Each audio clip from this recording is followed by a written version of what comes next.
infecciones recurrentes.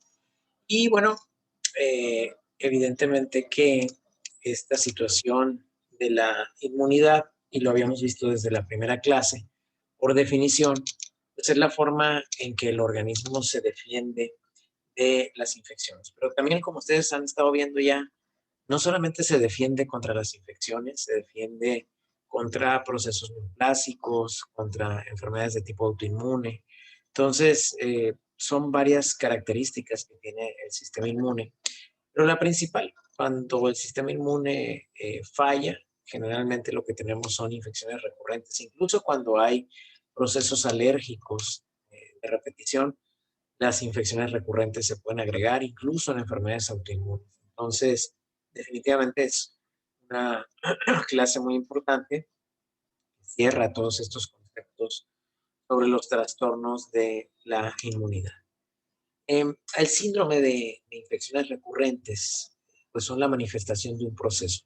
La mayoría de las veces esto es asintomático o subclínico y resulta de la interacción repetida, ¿verdad?, de los individuos pues, con sus agentes infecciosos. Es decir, no hay forma de evitar tener contacto con los agentes infecciosos que están en nuestro medio ambiente. Y por lo tanto, pues siempre vamos a estar expuestos a una infección.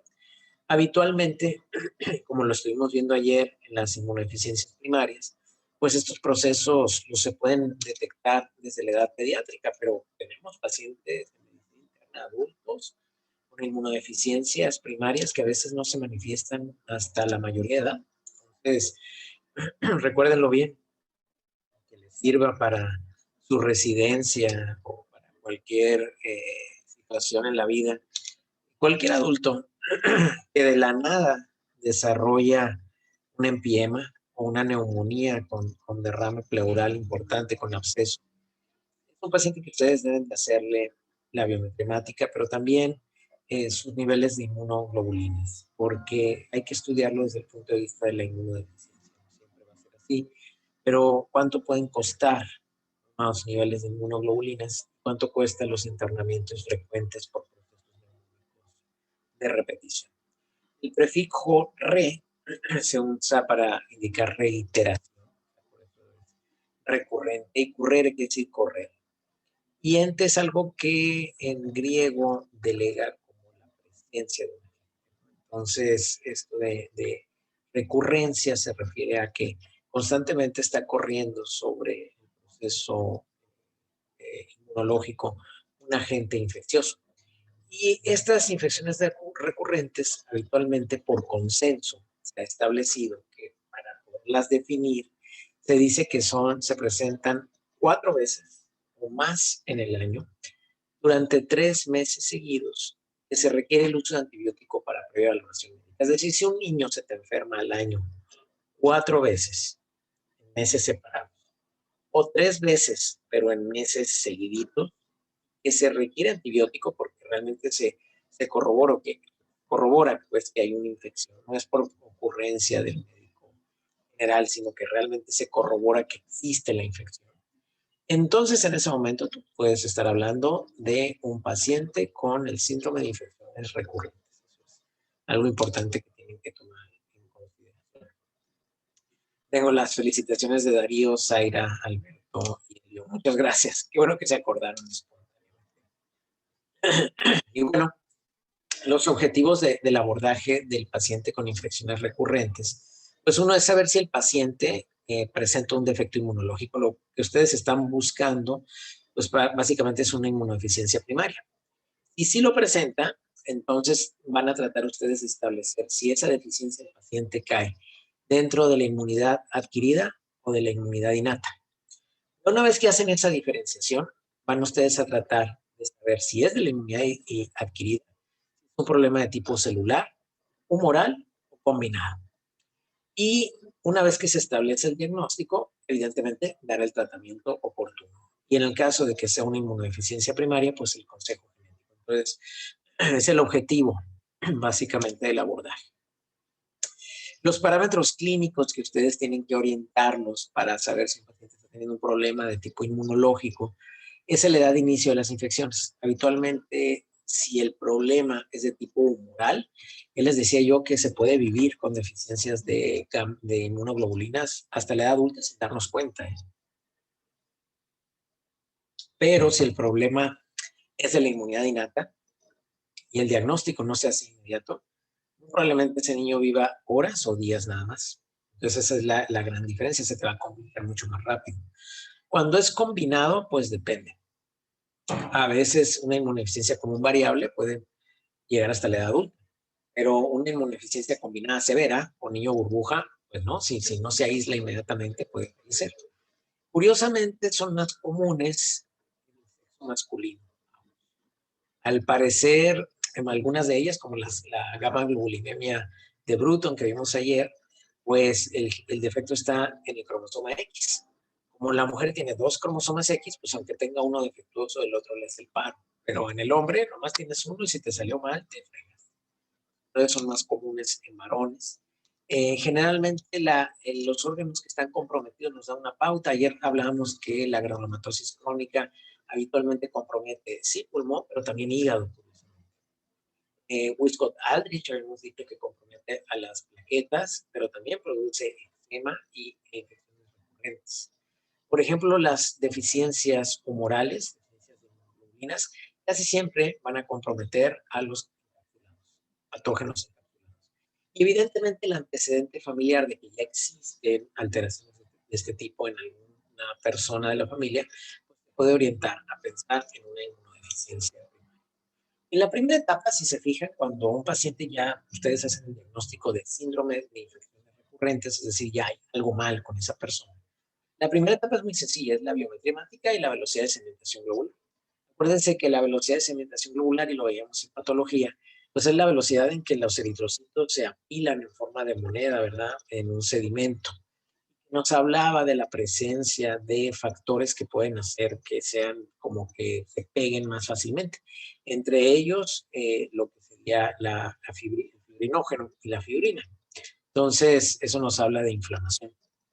La biometría hemática, pues es básica porque ahí para empezar puedes ver los niveles de leucocitos, puedes ver los niveles de neutrófilos, de linfocitos, y eso, como habíamos visto también en patología, que puede orientar en un proceso de tipo bacteriano cuando la elevación es mayor de neutrófilos en relación a linfocitos, de tipo viral cuando la elevación es más de linfocitos en relación a los neutrófilos.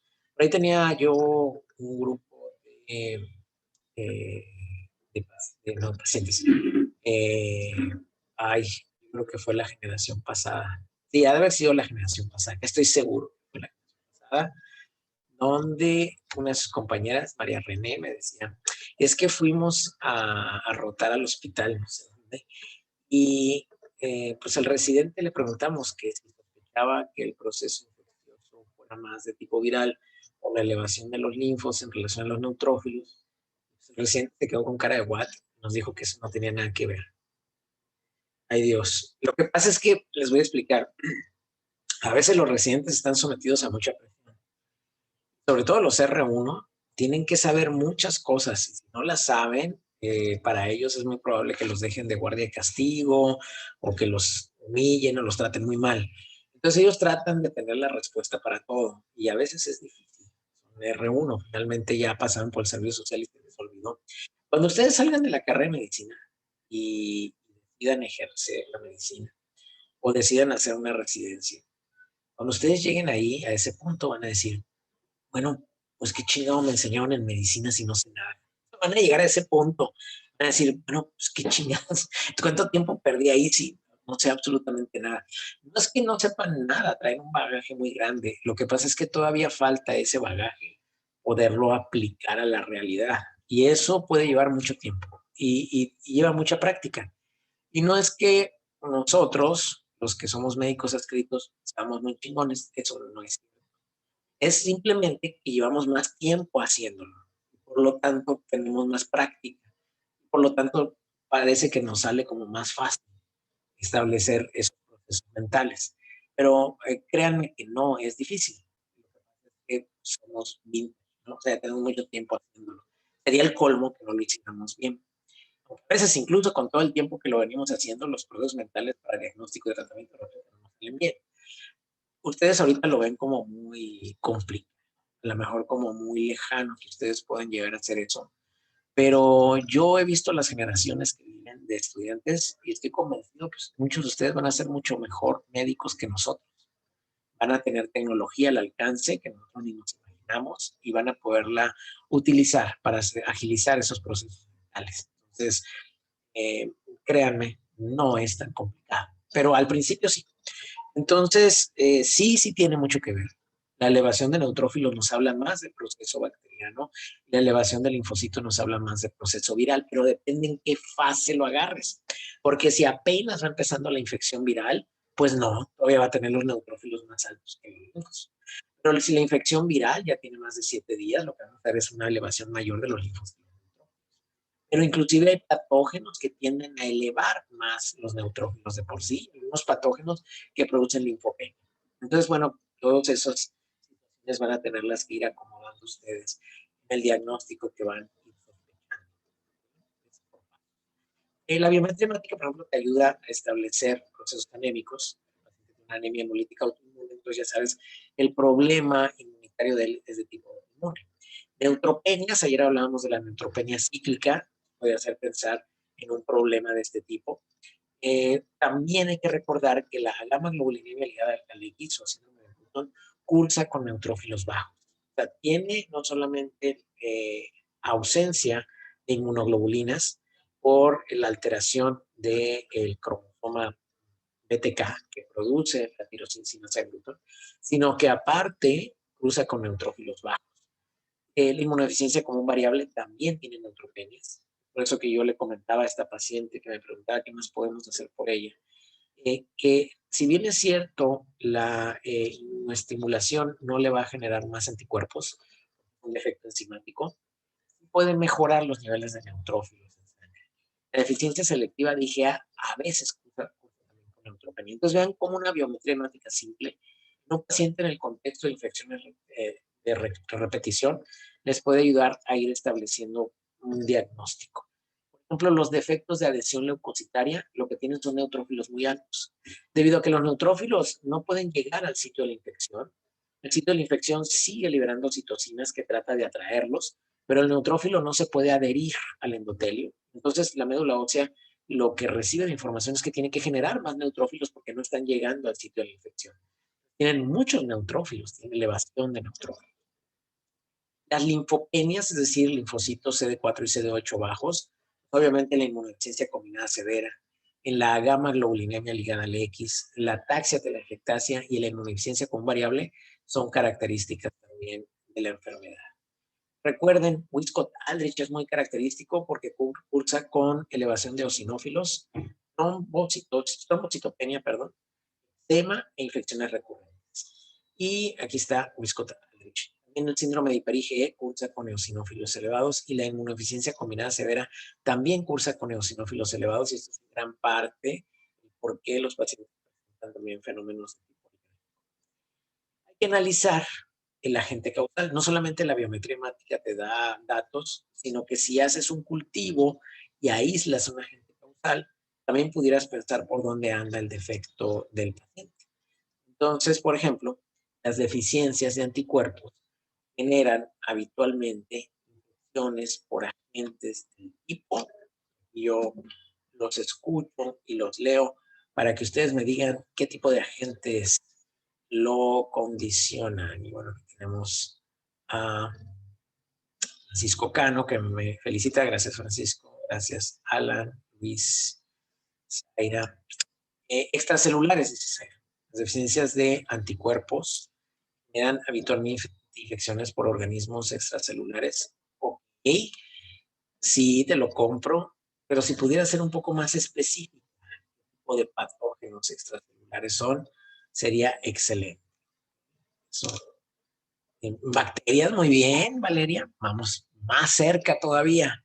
Y dentro de las bacterias, ¿qué tipo de bacterias son?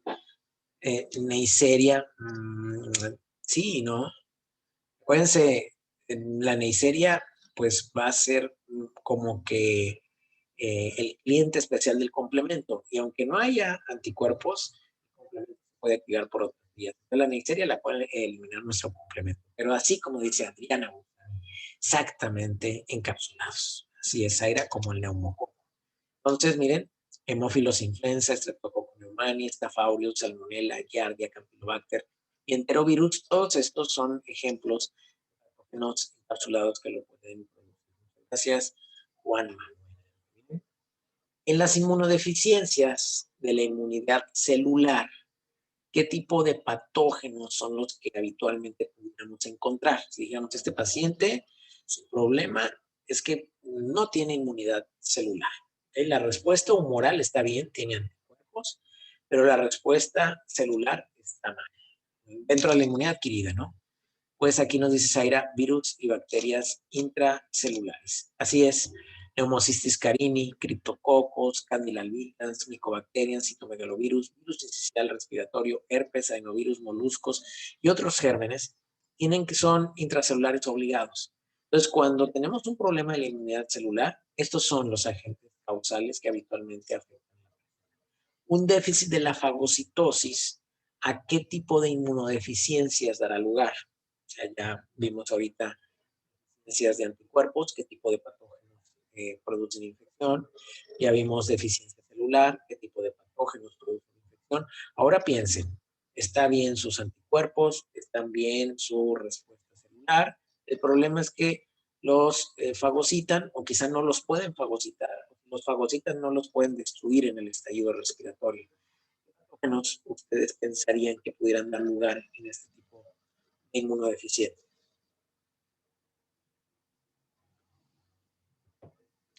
Tenemos una participación, dice Valeria, parásitos. Ok, algunos parásitos, ciertamente. No todos, pero sí. Algunos parásitos, pero sobre todo las deficiencias de la fagocitosis nos producen granulomatosis. Estas granulomatosis están dadas por algunos patógenos que pueden escapar al proceso de fagocitosis. Y obviamente, ahí les voy a mencionar el Mycobacterium tuberculosis, pero también Staph aureus, Pseudomonas, Serratia, Klebsiella, E. coli, Burkholderia cepae, Proteus, Aspergillus, Candida albicans y Nocardia. Yo sé que ya ustedes dominan a todos estos patógenos en su historia natural porque ya llevan infectología. En las alteraciones combinadas, tanto de inmunidad celular y de fagocitosis, pues obviamente estafilococo, Haemophilus influenza, Streptococcus, Candida albicans, Aspergillus y los gram negativos. Y la vía clásica del complemento se activa por anticuerpos. Si el complemento falla, lo que tenemos van a ser más infecciones por agentes del tipo. Pues, la vía clásica tiene que activarse por complementos, por anticuerpos. Pero pues no tenemos activación de la vía clásica. Entonces, ¿qué tipo de patógenos son los que pudieran aprovechar que el complemento no se está activando? Y sí sería lo que mencionaba su compañera, ¿verdad? Pues básicamente son aquellas encapsuladas, ¿verdad? No hay anticuerpos, vamos a tener los mismos que producen la deficiencia de la gamma globulinemia, producen la deficiencia del complemento. Entonces, si sabes tú el agente causal, tienes una pista enorme sobre la parte de la inmunidad que está fallando. Entonces ya tienes la biometría hemática, tienes la velocidad de segmentación globular, tienes el agente causal. Sé que ustedes no saben que saben, pero la verdad es que ya lo saben. Hasta este momento ya está en el aspecto de haber llevado patología 1, patología 2 y haber llevado inmunología, está en su cerebro ya las armas para establecer diagnósticos. Están ahí las armas, quizá no las encuentran porque están perdidas dentro de tanta información, que si, que voy a votar, que si a dónde me voy a ir a pistear, en fin. Pero ahí está la información, la recibieron ustedes. Es cuestión de empezarla a ordenar. ¿Qué armas tan gachas? No, son muy buenas armas. Parece que son así como un rifle de madera y todo, pero no. Son cuernos de chivo y M15. Lo que pasa es que ustedes todavía no saben que están ahí, pero ahí están. En su momento irán saliendo. Y obviamente los niveles de inmunoglobulinas totales pues nos ayudan a saber, ¿verdad? Si el paciente tiene gamma globulinemia, ligada al X, una agamaglobulinemia como variable o deficiencia selectiva de IgA. Con los niveles de inmunoglobulinas totales, ¿se puede hacer diagnóstico de deficiencia de subclases de IgG? ¿Sí o no? Con este estudio, niveles de inmunoglobulinas totales. Alguien en la residencia les dice, creo que tiene deficiencia de subclases de IgG. Pídele unos niveles de inmunoglobulinas totales. ¿Ustedes qué le dirían a ese residente? Ah, sí, está bien, con eso vamos a hacer el diagnóstico. O no, doctor, no, pues con ese no se puede hacer el diagnóstico de deficiencia de subclases. Sí, no, está ahí en su cerebro. Está ahí a punto de salir y tenemos respuestas. No, hay que pedir todas las subclases. Luis, que no, Valeria y Rubén. A ver, efectivamente no. Necesitas pedir los niveles de subclases. Si no los pides de forma específica, no te los dan. Los estudios de imágenes solo cuando sean necesarios. Obviamente, pues, están pensando en algún problema de la línea media, ¿verdad?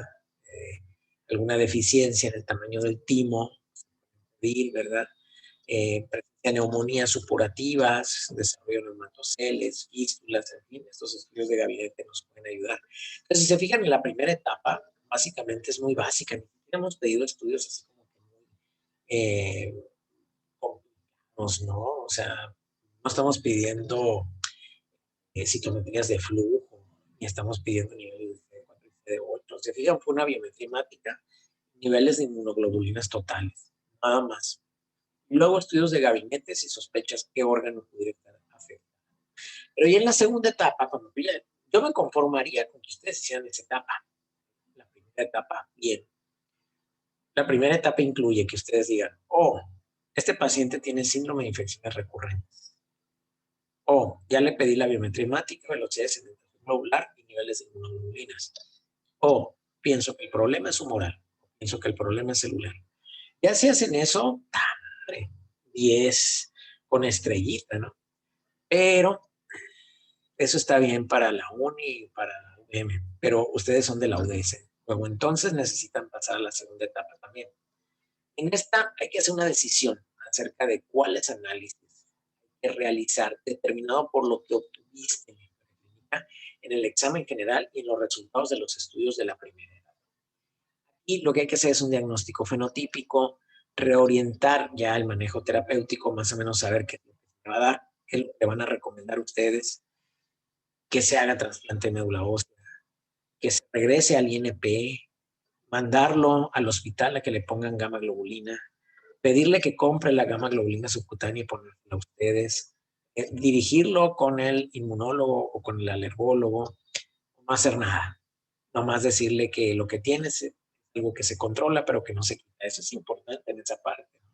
Y definir el pronóstico, cómo le va a ir. Porque el paciente lo que quiere saber, sobre todo cuando ustedes dicen, él tiene una inmunodeficiencia primaria, lo están marcando de por vida ya.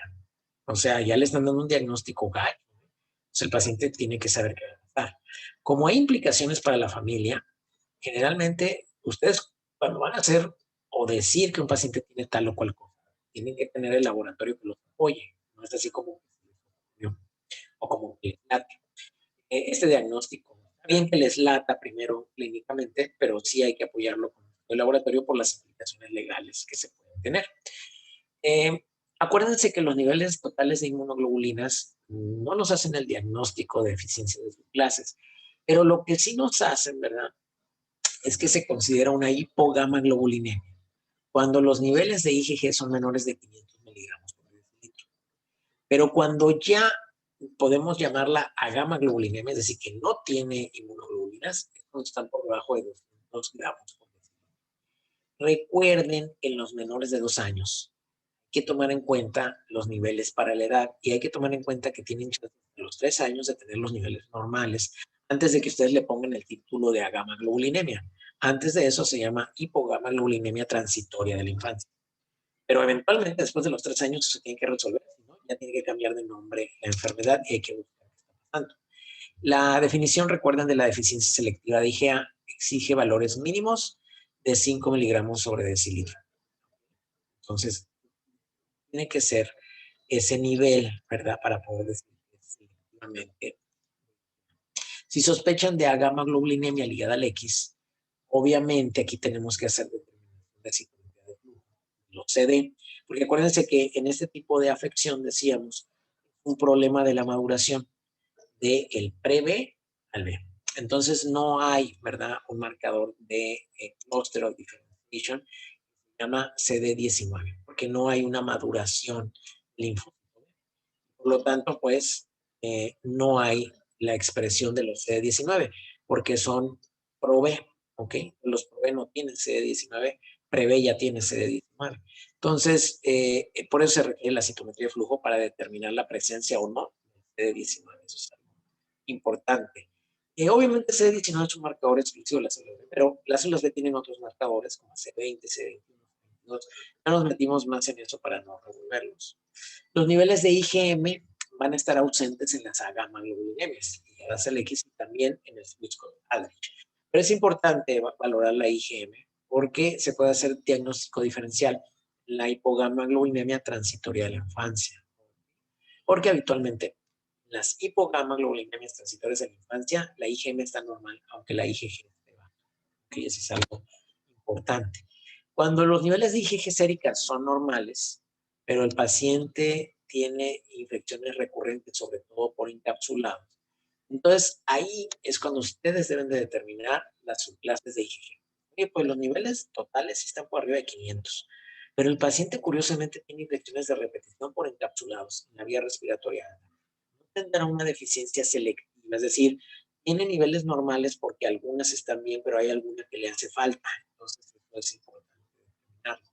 Pero cuando el cuadro de infección recurrente anormal es altamente subjetivo de anticuerpos, recuerda, los patógenos siempre van a ser en cápsula. En la inmunidad celular, obviamente se debe sospechar que todo paciente empieza a tener estas infecciones recurrentes desde muy temprana edad. Pero también un diagnóstico diferencial es la determinación del VIH. Por eso, si el paciente tiene deficiencias de la inmunidad celular con niveles CD4 o CD8 bajos, hay que ver si no tiene un problema de infección por VIH. En ese caso, sí está recomendado hacer la prueba.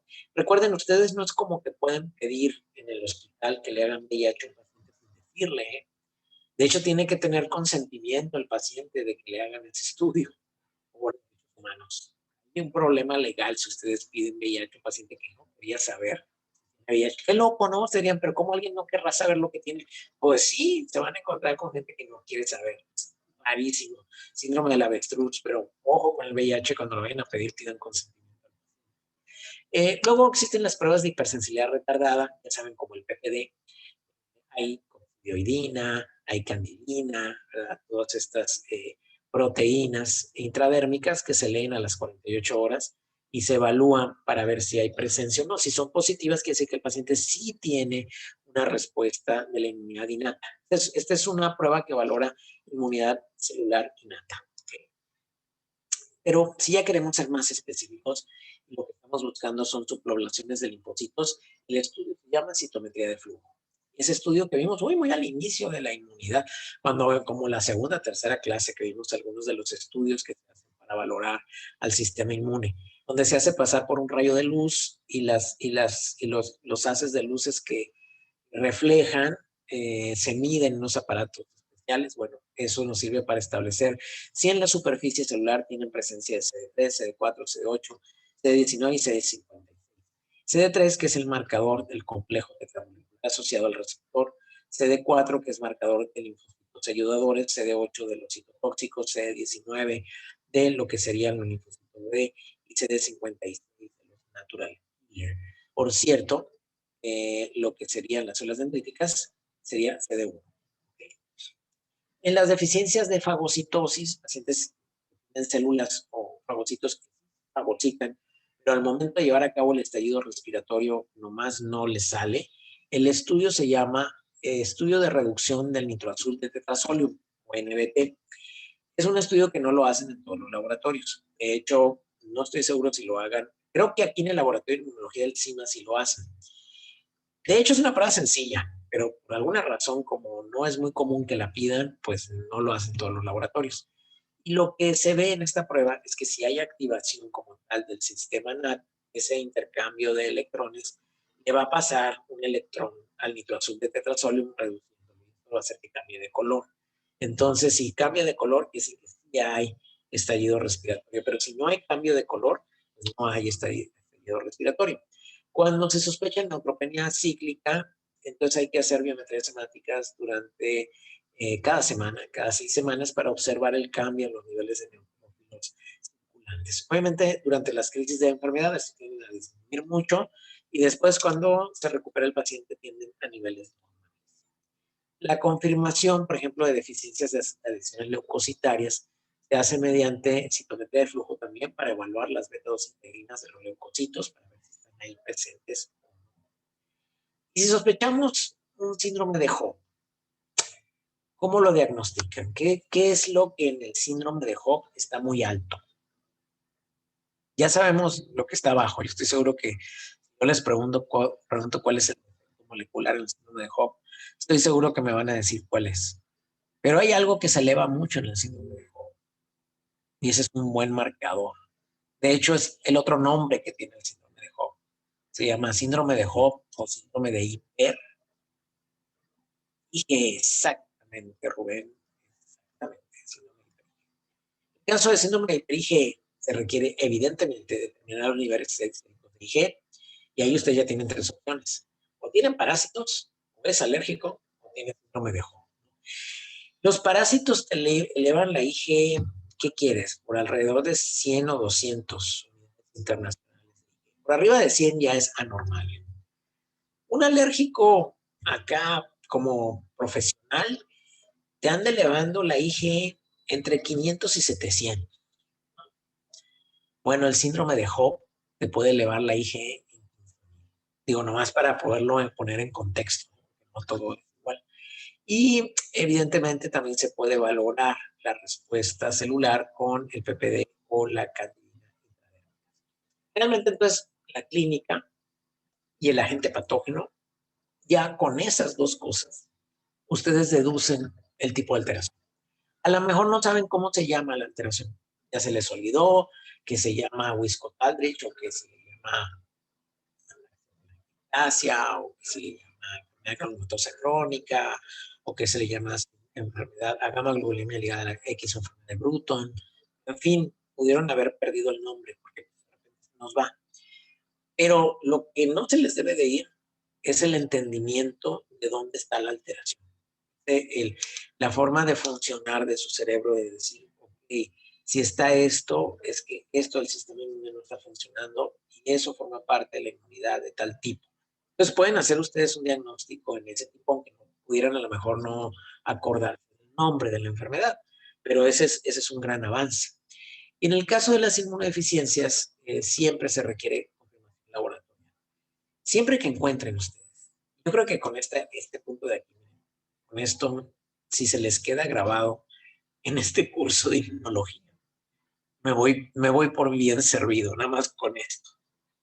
Siempre que encuentren infecciones recurrentes, por favor, piensen en una inmunodeficiencia. Y después se pueden ver por qué tienen una deficiencia, pero primero piensen que tienen una inmunodeficiencia. Muchas gracias. Y bueno, con esto damos por concluido lo que serían las clases